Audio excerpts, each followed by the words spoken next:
A nationwide manhunt is underway after an Alabama corrections officer and an inmate charged with murder vanished. They've been missing for more than 72 hours. Investigators now believe the officer may be behind the inmate's escape. Isabella Rosales reports. Vital escape routes for Ukrainians were under attack on Monday after Russia struck 5 railway stations. The Salvation Army's annual Red Kettle campaign has officially kicked off, and the bells are ringing here and here as the campaign takes a virtual aspect this year. If you're out shopping and find a zip tie like this one on your door handle, leave it and get in your car immediately. And lock your doors. Police are saying this is a new tactic used by sex traffickers to distract possible victims. About 5,000 nurses in California are on strike. The nurses at Stanford Healthcare and Lucy Packard Children's Hospital say they are understaffed with little mental health support. They are asking the hospitals for more money and better health care. The nurses' labor contract expired on March 31st. Since then, the union and the hospital system haven't been able to reach an agreement. After years of abuse allegations being ignored by leadership, players from the National Women's Soccer League are demanding systematic changes outlined in this document filed by the Players Association on Friday.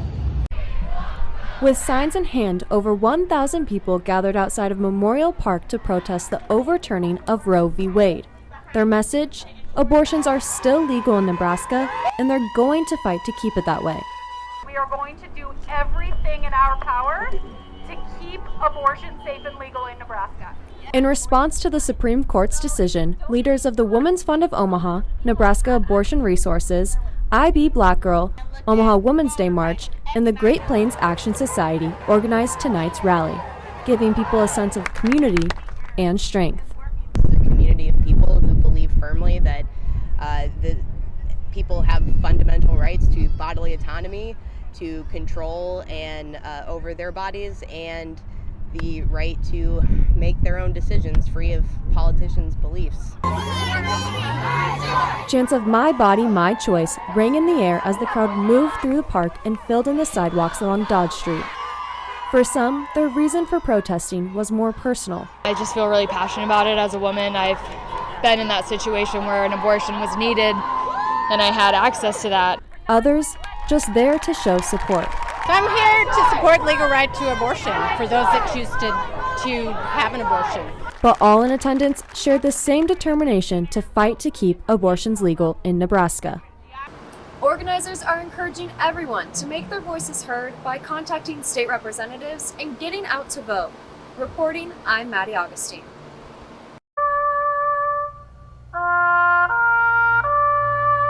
The last notes from an Air Force bugler filled the air as Hugh Conklin Bell, a highly decorated World War II and Vietnam War veteran, was laid to rest this morning in Shenandoah. A man who answered the call into service for his country. Born in 1924, Bell went on to graduate from Shenandoah High School in 1942. Just a year later, he was drafted into the United States Army. Bell quickly earned his pilot's wings and flew 21 bombing missions in Italy before leaving the Army Air Force in 1953. In 1967, he volunteered to serve as a civilian mortician in the Vietnam War. He was personally responsible for ensuring that 838 veterans were able to come back home to their families for proper burial and to have that service and that closure that those families so much needed. A service Scheer says Bell deserved as well. Lieutenant Bell did not have any relatives in the area, so the call was put out for those available to come and honor him here today. Dozens answered that call, even if they didn't know Bell personally. I'm sure many of these here today maybe didn't have a personal contact, but they came in support of a veteran. Bell's nephew and only surviving relative, Roderick Henderson, traveled from Rhode Island to honor his uncle. He says the support from the community is much appreciated. It meant a great deal because of the number of people's lives he touched and the number of friends that he had.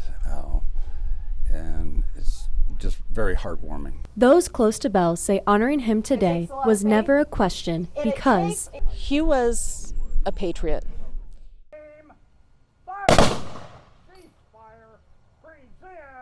Reporting, I'm Maddie Augustine.